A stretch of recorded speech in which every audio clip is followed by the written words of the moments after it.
So this revenue was achieved by doing the R&D project for Dubai, and also selling one machine to another client in Dubai, and the NASA award and our sponsorship. So before we mainly did the R&D project to finalize the technology, because it's very hard and very deep technology. And now, once we finalize the robot, the material science, and all other aspects of the technology, we only need to pass the regulations. And once we pass the regulations, we can provide the printers for subscription or for leasing, because we have a lot of interest around the world and in the United States, but we just understand that we cannot sell printers or provide printers until we just explore the way of how get the 3D print homes approved according to United States building codes. So these 4 buildings you built with your machine? Yes. Oh, okay. And great job. And what's the cost savings in Dubai? Can you go back to the cost savings slide? Or forward. Yeah. So this is US, right? What's it like in Dubai? Dubai project is not very relevant to to analyze how the cost breakdown works, because it was a huge R&D project. And during the project, we developed the material. We also improved the robot and other stuff. So it wasn't like the commercial project, and we cannot use this case as to prove our target cost breakdown. And this cost breakdown for the United States market, we did a research and estimation how we can reduce money considering to masonry construction. In Dubai, we didn't compare with the masonry construction. It was like the really R&D project, how the technology can be deployed and can be used in that particular Dubai market in climate conditions. So right now it's really hard to say. You don't have a forecast. Yeah. But we have this forecast for the United States market. Awesome, thanks for the pitch, this is great. I think a lot of the questions here, I had similar questions around just like the cost of producing this thing, what's different about what you can do with this 3D printer versus other 3D printers. You mentioned on your last slide that you still have some testing of the feasibility. I wanted to dig in a little bit more to that and understand like what does a fully functioning 3D printer by Apis Core mean, and what can it do in terms of volume? Yeah. Okay, so it was like a feedback? Yeah. Yeah, great job. Good to see you again. I think we met at another event. So I think a big question that investors are going to have after the presentation is, like, what are the regulations in the US and what is your timeline? What is your plan to get approval, and what does the timeline look like for that? That's kind of the biggest question I left with. But I think it's really interesting, and the fact that you've proven it out in Dubai is certainly interesting as well. So to me, it goes back to the first question that I had, which was around cost savings. And to me, I'm not sure that it's the entire picture to just talk about labor, because you'll have so much more involved before that. It's almost like, a pharmaceutical company saying, oh, this pill only costs like $1, but it was like $1 billion before in regulations, right? So there's all the cost of regulations. You'll have like engineers developing it. Each machine will probably cost a certain amount of money, then maintenance, then what's the lifetime of the specific machine. So all this, we'll have to get into a model. We'll have to show it which one you break even, how many do you need to build in order to actually be profitable. Because just cost saving on labor, just at that one specific instance, it does not tell you the entire picture. So that's the part that I wasn't sure about. And again, same as before, around defensibility, that's the part that to me is going to be the most important. And even you'll be surprised that even in food tech we see bioprinters. They want making there's bioprinters and 3D printers everywhere. So to me it's about somebody thinks it's a great idea, but there's so many companies that are doing similar things. So really, how do you stand out and how do you defend it? Yeah, we have about 1.5 minutes. If we have more feedback from the judges, or we can give the mic to the audience. I have one one more, just similar to the feedback on the prior presentation. Can you tell us a little bit about the terms of the fundraise? So we raised $1.5 million to go to the market, and to go to the market, we need to pass regulations. And we already did a preliminary research and test our walls and material and walls integrity. And our material and walls meet the requirements for masonry. So we need more money to do the full-scale test, for example, to prove that our walls are really similar with the masonry. So that means that other requirements and construction practices can be the same as for masonry. So we believe that it can be like we can simplify the way of obtaining building permits by doing that. And so also to do the test through the printed home as a feasibility study to verify all of the cost effectiveness and the cost breakdown, just to show it on practice. And also to use this test home as a first permitted as a residential, because actually nobody really through home permitted as a residential. And also to start the first material production line. Yeah. And then start sales and subscriptions. That's helpful for the use of funds, but I meant like for what are the terms of the round? So what's the valuation? Who's the lead investor? What amount is committed? So far we don't have a really committed investors, and valuation cap is $15 million. Okay. Thank you.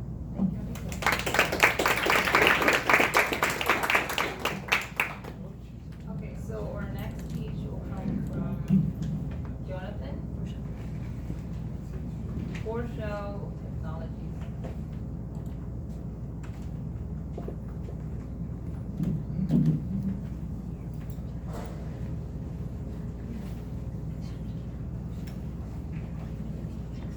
Good. Okay. Thanks everyone. I'm Jonathan Tan. Thanks for having me here. I'm the CEO and co-founder of Foreshell Technologies, and we are enabling the next generation of advanced batteries. That's not what I'm supposed to do. So just to go over our company mission. My co-founder and I, we've both been working in clean tech our entire careers, and I think that sense of urgency has really crystallized recently among the demand for reduced greenhouse gas emissions. And in addition to the global warming issues that we're hopefully going to solve, there's major markets associated with that, including energy generation and electric transportation. But there's one piece of technology that's missing from this whole stack, which is the energy storage part. Both of these major energy applications are missing cheap, reliable energy storage, and in particular batteries. And that's exactly what Foreshell wants to do. We want to bring that missing piece to the market. We want to do so by focusing on the biggest flaw in all rechargeable batteries. So we all own cell phones, we all own laptops, and we understand that as the cell phone degrades, as the battery degrades, we have loss of energy, and sometimes we have catastrophic events like thermal runaway and safety issues. So we're solving this major degradation issue by applying what we consider to be painting the inside of your battery with a very thin film nanolayer that can solve the energy loss issues, create higher capacity, lower cost, and safer batteries. We can do so in an integratable process that goes straight into manufacturing and a roll-to-roll process that's integratable and can actually de-bottleneck manufacturing. So we can actually speed up the manufacturing of battery cells by several days and reduce costs by integrating our process into the manufacturing process. Our first product focuses on today's lithium ion. So the state-of-the-art batteries that are already going into not only your cell phones, but electric vehicles, and on down the line. Here we have a 35% reduction in cost per kilowatt hour. That would be enough to make a Tesla Model 3 cost competitive with a Toyota Camry today. There, we can make affordable long-range electric vehicles for an average consumer, and that can be a game changer in the electric vehicle industry. Our second product goes even further, advanced chemistries that can have an up to a 65% reduction in cost per kilowatt hour, making solar plus storage cost competitive 95% of use cases in the United States. We believe that we have the right team to execute on this vision because my co-founder and I have worked in advanced materials design for similar industries in thin film solar, electrochromic windows, and polymer membranes. So not only do we have the materials expertise, but we've actually scaled these materials to commercial applications from R&D. We have a team of trusted advisors who've been working in batteries and DTech their entire career. We self-started and self-funded this venture, we built a lab from scratch, started making batteries and coatings. Thus far, we've raised $700K in our pre-seed round, which has gained us what we believe to be an unusual amount of traction from an early stage materials company. We have LOIs from our early market adopters, which would be electric scooter industry. We also have paid development agreements from multi-billion-dollar corporates in the battery ecosystem, and we're raising $2 million to start scaling and prototyping. Thank you. Also, 3 minutes Q&A.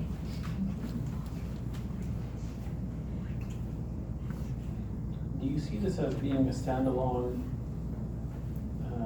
company or something that would be ultimately acquired by one of the other battery manufacturers, the larger ones?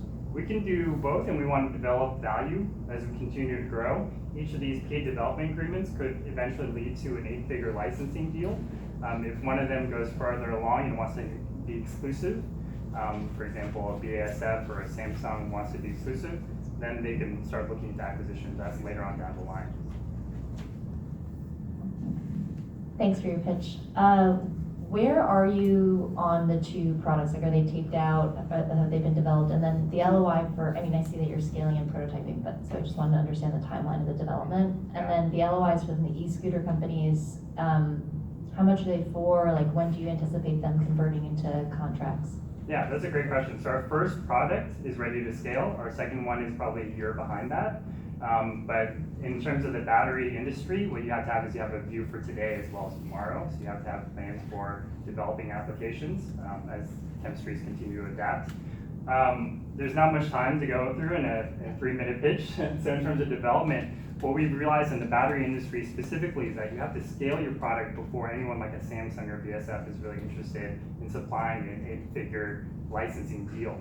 So we want to scale that and get to an early market ourselves by vertically integrating and selling product to electric scooter companies. And so those LOIs, we haven't even made products, and they've just said that the values that we've created are interesting for them, and testing out and supplying 1,000 scooters a piece or something in that order. Are you, you're outsourcing, where are you manufacturing? Do you have your own fab kind of thing? So yeah, that's another great question. We focus on the coating process, and then we have identified partners who are contract manufacturers here in the United States, and we're looking for ones overseas that can supply the rest of the battery. So we would contract to them the rest of the manufacturing process and supply only the coating portion ourselves. Is anyone else that you know of making something similar? There are people that have been doing research at university and national labs for about a decade trying to make similar types of coatings. They've done it in a vapor phase process that's expensive and too technically difficult to scale to manufacturing in a battery manufacturing facility. We're the only ones that can do it in a solution-based, low-cost, roll-to-roll fashion, and that's where we have the advantage. And will 2 million be enough to get you to production? It'll be enough to get us to battery formats that we can then show off to electric scooter industries, as well as our licensing corporates, potential licensing corporates, that say that we can produce our coatings for commercial scale, even at an early stage. Okay, we have to go to the feedback section. Make Sorry. sure each of our judges give your valuable 1 minute. Yeah, so I guess the first type of feedback I have is there was too much detail on the slide, so it was hard to follow. And I think what I would really like to understand is really the technology a little bit better. This is the part, there were a lot of numbers, and it's more interesting to me to understand the technology and really see what you really have there. And I don't think did you mention a patent? I don't even know that. But then the other part that was actually, it's more of a feedback slash maybe question, your thoughts on this, is that, as investors, we see, for example, in our case, we saw a lot of biofuels, a lot of people got really burned by clean tech in general. So how are you going to do, what's your strategy for, talking to investors who got really burned by, clean tech was not fast enough to scale, it was super costly, and, I think investors are pretty scared of that. Not because it's not a noble mission, obviously, but yeah. Can I answer that? I would say that One, I think a lot of companies got burned because they were reaching for the moon, so they were trying to reinvent the battery industry altogether. That's really challenging. For us to compete with a Samsung, for us to compete with an LG Chem is impossible. For us to integrate a process in there is not, and I think that's been shown in the solar industry, which is a good comparison. It's great to improve solar if you can integrate it into the polysilicon system. It's much harder if you're trying to overthrow the entire industry. So I think that's the lesson that's been learned. I'm no expert in this space, but at first glance, I think it sounds super interesting. The one thing I would want more information on is a bit about your sales strategy, so I understand who the target customer is, but I don't feel like I know how you're gonna go about targeting them. I thought it was a good pitch, and I thought your answers to the questions afterwards were really good. So no immediate other feedback at this time, sorry. Thank you. Yeah, I thought your response to this question was thoughtful, and how you're different from other attempts. Something to consider is as investors, we always look for that 10x improvement. You're promising a 35% improvement. And you said, shaving off several days. Well, you're shaving off several days of what? Of a 1 year process. That's not a big improvement. So maybe put it in context to help us understand how you're really improving on the status quo. Yeah. In our industry, a 35 or 65% is like that 10x because it gets you to those major market inflection points like the automotive industry and the energy storage industry. So that was kind of what I was trying to show. And that's important, to cite in your presentation, one, and two, the caveat, and I've actually invested in a battery infrastructure company, EV infrastructure, so they don't build their own batteries, and what I've come to learn is that battery chemistry changes all the time. That's right. That's why So you could be the flavor of the month today.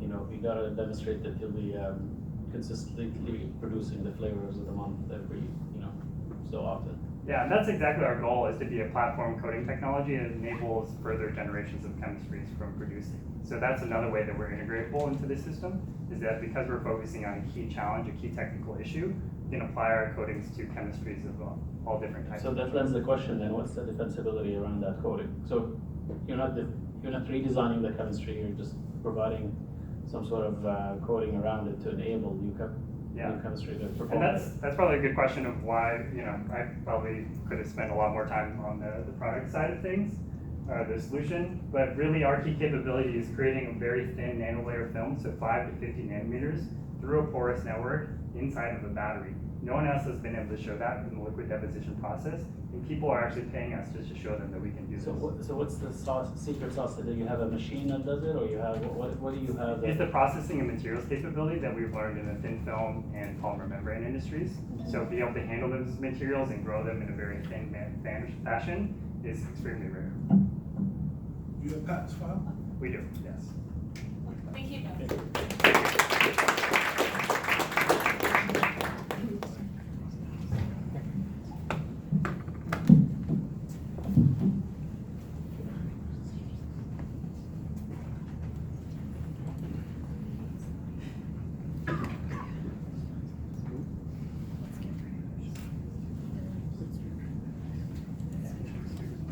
So the next team will be Root Stream.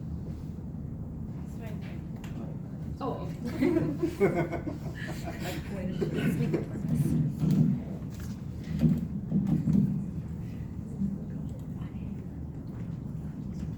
Hi, what a beautiful crowd.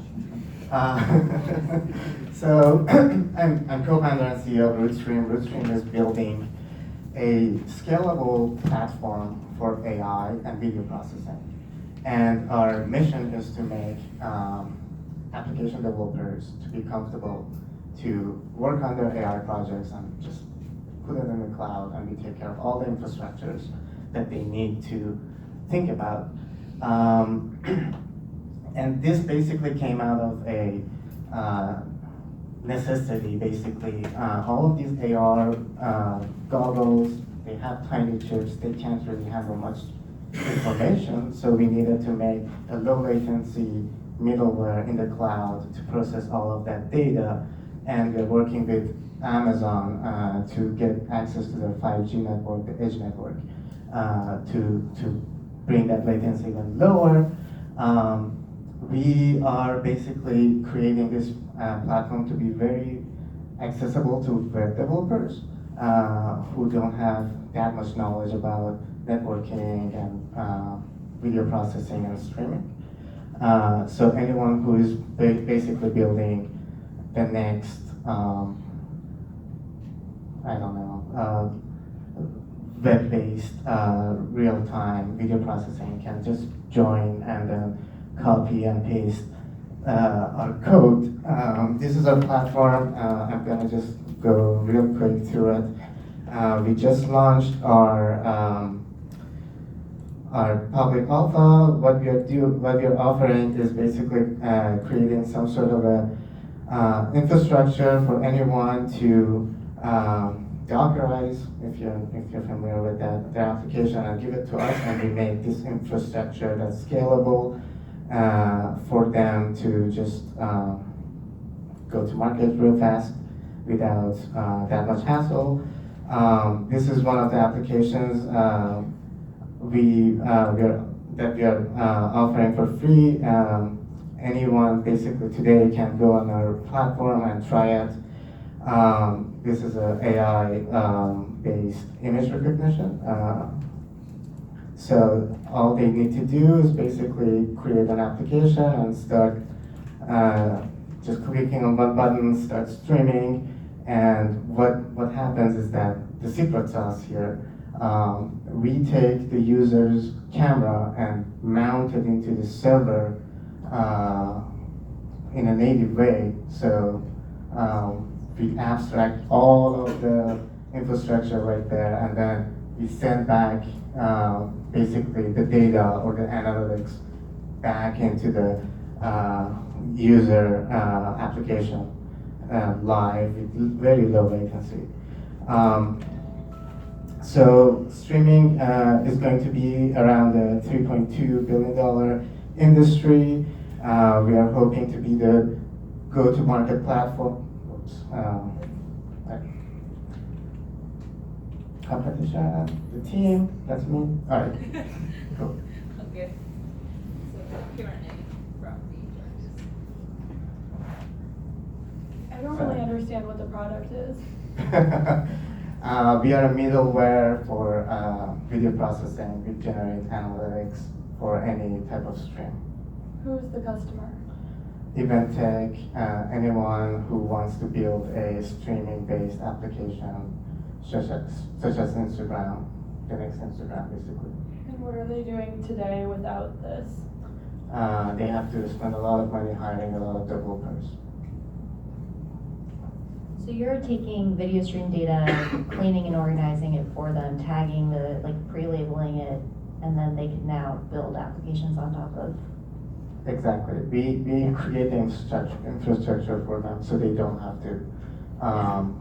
It's basically all the hard things so anyone can build the next beautiful application. Are there, are there like common, I know there's like some tags that are harder to do than others, like it's hard to do depth perception from video, or like, you know, what, like are there certain labels that you're not able to get or that you are able to get? Like what, yeah, besides adding automation, is there? We did actually prototype Slam, which is doing depth out of streaming. We can do that as well. So think about it this way.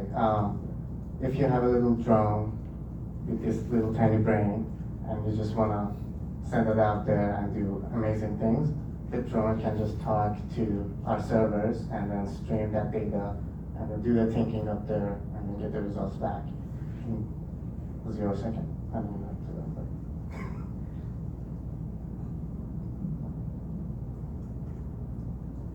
Yeah, these are all great questions, and I'm still analyzing, so if you have more, please. How do you integrate into existing infrastructure? So we are working on integrating with Salesforce right now, so all of that analytics that are being generated could be dumped into Salesforce.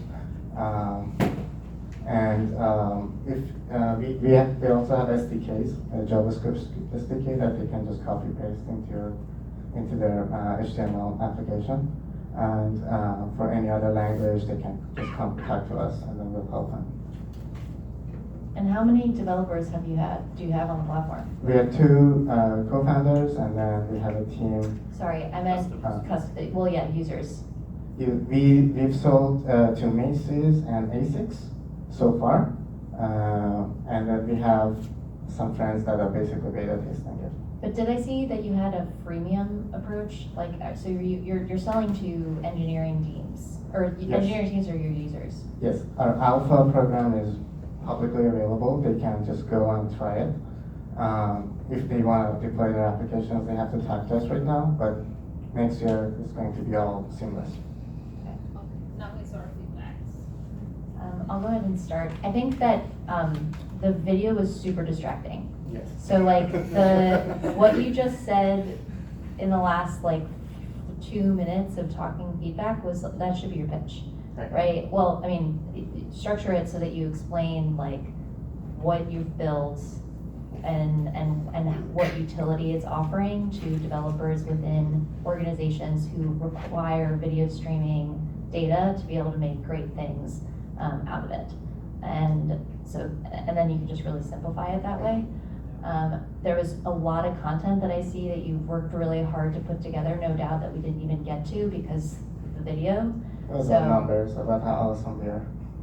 Yeah, and that's important, like you want to flex in the 3 minutes, so I would definitely not include, if there are screenshots you can take of the demo, that's useful, but I think there are other ways that you can describe what the product is without doing the video. Well, I mean, my comment is you might not even need a demo altogether.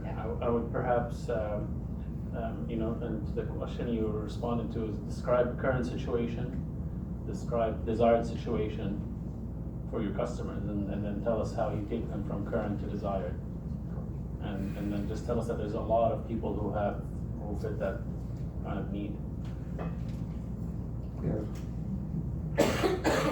Yeah, I think it's really interesting after learning more, but I think just crisping up a little bit, making it more clear what the product is, who the target customer is, also a little bit more about the traction to date. So like, I don't have a sense of what revenue those two customers have equated to. Things like that will be helpful. All right, so I'm going to be honest, I don't think I really got it. It's really outside of my scope, but I think that it sounds like, there was a question about the product. I was actually sweating, should I like yield my time and have the crowd ask a question? But so I guess my feedback is around, actually the slides are beautiful, that I can tell you, but sorry, but I don't mean it this way. But what I'm going to tell you is that when you're going to raise money from VCs, you'll probably end up, on the call with like an associate, an analyst, and in a lot of cases they don't understand all the intricacies of this. So, we have this experience, for example, there's a company that's doing something that's really like, genetics, and it's going to be, something that only people with a lot of expertise can understand. And, when an analyst is on the phone and trying to understand this and feels like, he or she cannot understand it all, like it, doesn't really want to make it, move forward with it. So my recommendation would be to like keep it super simple and assume that we don't really understand. You show like some code and you showed all this. So I was really lost, but again, not my field. So. 1 more minute for the feedback. I have a question. So I'm actually a computer vision engineer, and I have on GitHub Docker images that use OpenCV. So my understanding is you're using WebRTC to stream my video to a Docker image in the cloud where I can run my model. You should do the presentation for me next time. So my question is actually defensibility, because it's all open source, WebRTC, OpenCV, TensorFlow, Docker. Yes, but like creating like infrastructures for scalable systems that requires knowledge, and not everyone has those, including the teams that we manage, unfortunately. And creating this seamless experience for companies to just like deploy their application. If you know Heroku, we are trying to be Heroku, but for AI and streaming. Okay, sure. Thank you. Okay, thank you. Now we have our last team from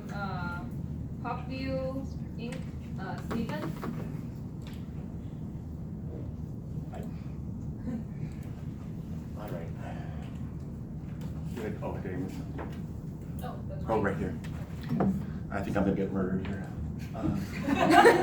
No, relax, it's fine. Oh yeah, that's gonna help. Handshake. So, on your suggestion, I'm gonna skip the video. So,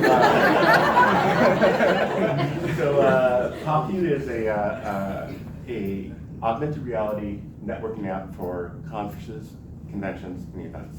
So think of that as LinkedIn meets Pokemon Go. And we'll skip that. So networking at events. It's too many people, not enough time, fixed connections with the right people. And networking apps for events are, I'm probably not speaking to are low percentage of meaningful connections, and one-time use apps for each event means zero portability for those apps. So you don't take them to the next app, event. So with PopView, you enter a room, you discover, you scan the room, you review the profiles of the people you discover, and you can request a spontaneous meeting. So a spontaneous 5-minute meeting, connect, and if it goes well, you can connect them to the rest of your profiles. One app for every event. PopView is portable, uses for every convention. So I'm gonna have to blast through this, it's gonna go quick. So how we monetize for large events, we integrate with the organizer's bespoke app, and for smaller events, user-created events. So I download the app, I have an event probably this size, and I can connect with everybody. When that's organizations, guess what? Everybody wants applications for events. No, there you go. 1.5 people, well, 4 billion people across the world annually attend business events. And this is our competitive advantage over these guys. And this is what we're trying to raise.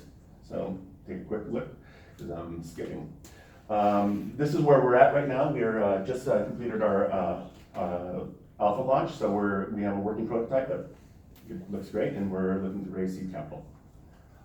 These are our partnership and collaborators. We have a bunch of telecoms from Japan, Germany, and United States. And we're working with an event organization that has 50 million users worldwide. This is our team. I'm the guy in the middle. And that's it. And while that's I guess that's not gonna work. But why can't that work? Anyway, right here we have a video of our application actually working. Oh, there we go. Bob's drum roll. So I'll leave it there, and you guys can ask questions. So. No, you don't need the audio. This is a really annoying song. So all this is working without facial recognition and or GPS. This is all spatial aware. So it's using simultaneous